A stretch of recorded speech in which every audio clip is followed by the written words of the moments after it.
nous parle. Chaque jour, Charles et Carole vous présentent la leçon de l'école du sabbat.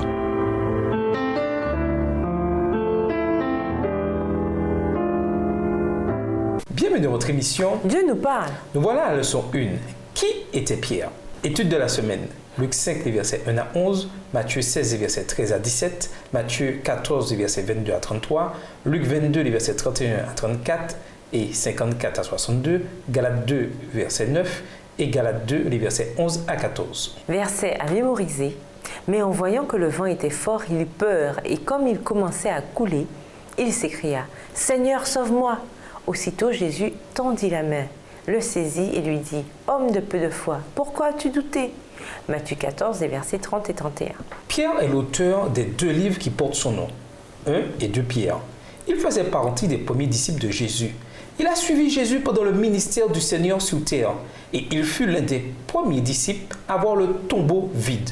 Pierre avait ainsi vécu quantité d'expériences dont il pouvait, poussé par le Saint-Esprit, s'inspirer pour écrire cette puissante lettre. Ce n'est pas, en effet, en suivant des fables habilement conçues que nous vous avons fait connaître la puissance et l'avènement de notre Seigneur Jésus-Christ, mais parce que nous avons vu sa majesté de nos propres yeux. De Pierre 1, verset 16, version Colombe. Pierre apparaît souvent dans les évangiles, aussi bien dans ses triomphes que dans ses échecs. Il était le porte-parole habituel des disciples dans leurs échanges avec Jésus.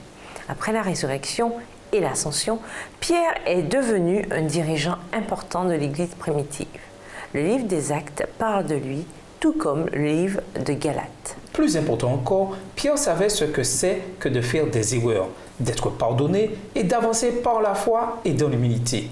Ayant vécu la grâce de Dieu personnellement, il demeure une voix puissante pour tous ceux d'entre nous qui ont également besoin de connaître cette même grâce.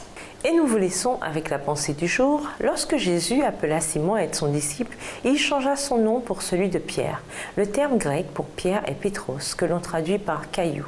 Ainsi, le surnom de Jésus pour Simon était Caillou. Au revoir. Et à demain si Dieu veut.